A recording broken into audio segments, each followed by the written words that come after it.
Welcome everybody. This section of Becoming Adultish is on vehicle maintenance. And so one of the things you're going to want to do on a regular basis is check the oil in your car. And you need to do this regularly. It depends on the age of your car, how new it is, and that sort of thing. But once a week is a good practice for any car. And if it's an older car that tends to use some oil, you probably should check that oil each time you drive it before you take off. So when you pop the hood up on this particular vehicle, when you open the hood, you have to unlatch it from inside the car, and then there's a latch here that you release to bring the hood up, and you prop it open with the latch over here on the side. And then you'll have a couple of different dipsticks that look different. This one right here is for the crankcase engine oil. I think you can see it here. It is yellow in color.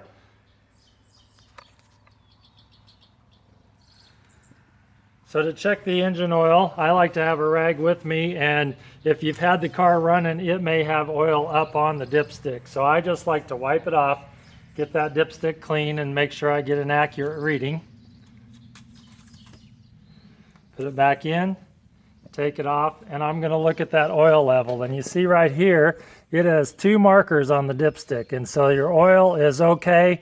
This is as full as you want it. You don't want to overfill your oil, or it will froth and won't circulate around the engine well and can cause damage. Or you don't want it below this marker. You don't have enough engine oil. And then I always like to wipe it off before I put it back in. You'll want to do that check with your engine off. Over here down, you can't see it, is a red dipstick, and this one is the transmission fluid. And that's a different check. You'll want to make sure that you have your engine running when you check that transmission fluid. Probably don't need to check that as often unless your transmission is leaking and leaving oil puddles on the sidewalk or on the driveway. But the engine oil you do want to check regularly. Now if you need some oil, you need to look in your operator's manual in the vehicle, and it'll tell you what you need to use. Here's a couple of different kinds of oil. This is SA30, that's a 30 weight oil. Those things are generally used for lawnmowers and that sort of thing anymore. We typically don't use that in our cars.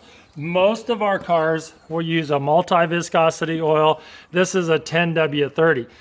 This will not be an appropriate oil for this car. This little 4-cylinder engine in this one, it calls for a 5W20.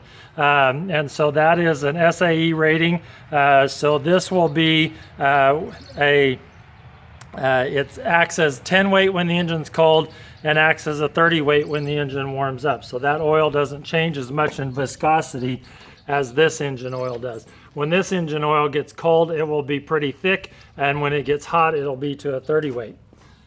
So that is doing that. If you need to add oil, the oil fill is generally somewhere on top of the engine like this. So just pull the cap out. You'll want a funnel, and before you insert that funnel, anytime you've used oil, it will gather a little dirt, so you need to make sure you clean it out good, set it in there properly, and then just pour your oil in. That's how you're going to add engine oil. If it's down to that lowest mark, it may take, depending on the size of an engine, half a quart to a quart of oil. So put some in, recheck your engine oil, and then add the additional in. Other things, I'll get this put back together. Other things that you may want to take a look at is your washer fluid. It's generally in some place like this. You can fill with the blue washer fluid. Your brake fluid is here, and I'm checking that. It's in the appropriate levels. And so, excuse me, that's the power steering fluid. And over here is the brake fluid. And it looks pretty clear, but it'll be on the side there. You'll need to take a look. Other inspections under your vehicle, just make sure that your battery cables are nice and clean and you're ready to go. So those are kind of the safety checks under your hood and your engine. When you're ready to drive, one of the first things you want to do is take a walk around your vehicle. And when you're doing that, some of the things you're looking for, you want to take a look at your tire pressure, make sure that none of your tires look low. If they do, you need to get a tire gauge and check that air pressure, and I'll show you that here in a minute. And we're going to take a look at tread depth. But before you take off and drive, you want to walk around, because when we get in this driver's seat, if you look at, we're opening the door, we're getting in, we're looking back like we would in a mirror, we can't see anything behind us. And if we come around and take a look, we've had a child that has left a wagon behind this vehicle that we couldn't see. And so that's a safety hazard that we want to check. So always a good idea to walk around your vehicle, check your tires, check to make sure there are no kids playing, check to make sure there's nothing left behind it that you're going to back over when you take off. So that's kind of your beginning safety checks. We'll be back with you on some other things to take a look at on vehicle maintenance.